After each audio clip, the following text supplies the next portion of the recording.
Guys, we talked about the Browns a lot. We do. In the offseason, preseason, all the moves they made, and the season has not gone as planned for Cleveland. Things, by the way, do not get any easier this week. The 6-2 Bills come to town. With more on this matchup, here's Kim Jones. Good morning, Kay.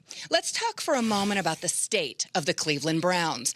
Odell Beckham Jr. isn't getting enough targets, particularly in the red zone. They're not winning enough games. Baker Mayfield doesn't look like the guy he looked like as a rookie. And Freddie Kitchens is trying to make it all work. I asked Beckham on Thursday what the formula has to be to beat the Bills on Sunday. It's kind of similar to what we've talked about as far as the penalties. It's eliminating all those things so you're in the best possible situation to win the game. Not putting ourselves behind the chains, not getting a big play and it's called back for holding, or not simply just giving a false start and giving up 5 yards. And then on top of that, it's going to take us making plays. Odell echoed his teammates when he said that they're excited to have Kareem Hunt on the field Sunday, saying that he helps both the pass and run game. Odell also said this. He believes that Kareem Hunt likely has a bigger appreciation for the game now that it's been taken away. Kim, Week 10's officially kicked off. Thanks for the update. And let's start with that game in a weekend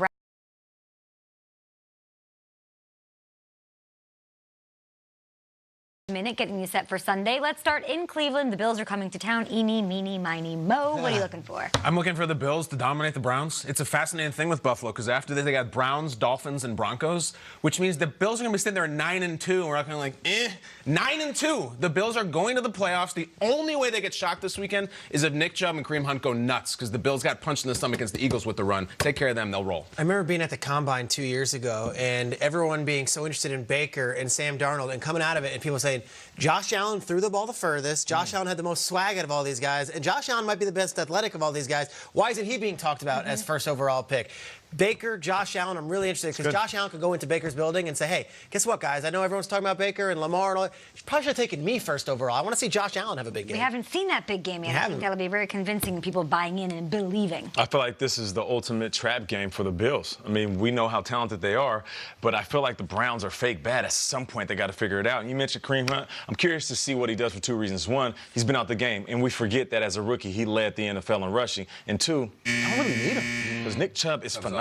So I want to see how they utilize him. Nate, Bears hosting the the Lions hosting Bears. They're in Soldier Field. Yeah. Stafford has thrown 21 interceptions in his career against Chicago. What are you looking for in this one? He's been lighting it up lately. Yeah, and I've probably been on the field for a few of those. I remember playing against the Bears. I actually broke my leg against Chicago in Chicago. I know what it's like playing this time of year where that wind is whipping around in that stadium and that defense is hitting.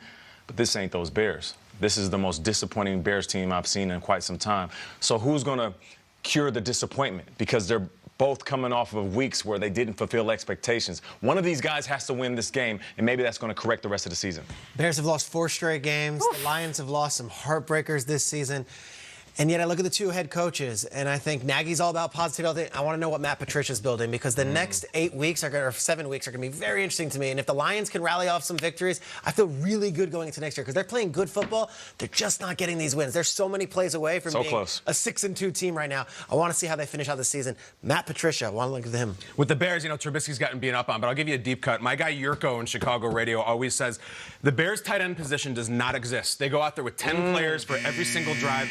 Trey Burton, Super Bowl hero, and Adam Shaheen, baby Gronk, are nowhere. And I love both those guys, but they're a quarterback's best friend. Trubisky, Shaheen, Burton, you got to get something going. They don't exist. I thought Little Smokey was the best friend. I don't know where Tariq Cohen Where's Little Smokey? Anybody seen him lately? I'd like to see a nice explosive play from their versatile, dynamic running back. Let's go to New Orleans. It's a NFC South divisional battle. Falcons, Saints. Shrakes, how do you see this one going? I like this game because the Falcons are coming off a bye, and it's almost like they messed around and beat the Saints. Let's see what happens. Let's just be loose here. We're not going to the playoffs.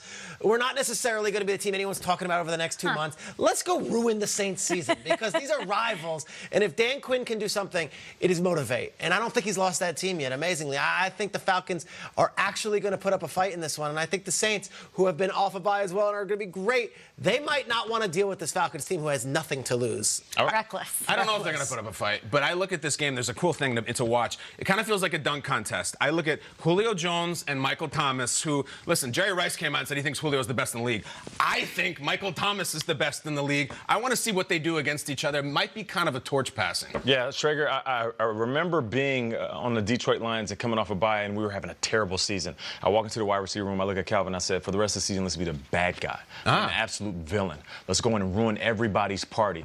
And Calvin, who doesn't talk much, looked at me and said, okay. Okay. Hopefully Calvin Ridley and Julio Jones, they're feeling the same way. Well, Sean Payton, who you said is the coach of the year so far, he fully expects, that's what he said, that Alvin Kamara will be back after missing those 2 games. By the way, he is still second in receiving on that team next to Michael Thomas after missing 2 games. The running back. Best team in the NFL. On that offense. I think. Moving on, let's go to Green Bay. It's a Packers-Panthers showdown.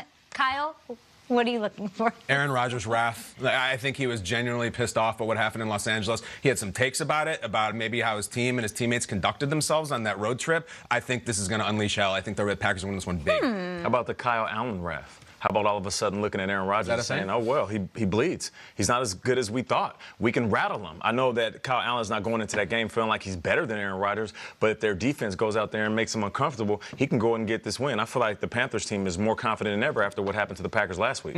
This feels like the Aaron Rodgers awakening. Like last week was that terrible loss, and then you come back and you say, okay, let's show the world. And Davante Adams did not do much last week. This feels like 10 catches, 180 yards, 2 touchdowns, Davante Adams. And I like that Panthers defense, but Aaron Rodgers is a guy who does not often have 2 bad offensive performances back-to-back. And I know he wasn't thrilled with the offensive line play either. I think everyone is going to be challenged this week, and the Packers are going to rise to the occasion. Weirdly, Rodgers is just 2-3 against the Panthers in his career. Both wins, though, came in his MVP season. That's C-Mac, though. Come on That's what I'm saying. That's C-Mac, Don't be shocked. At GMFB with your thoughts. We've got highlights from last night, Raiders. We've got all the extracurriculars, the Chargers, the faces Phillip Rivers was making. Woof! But huge games this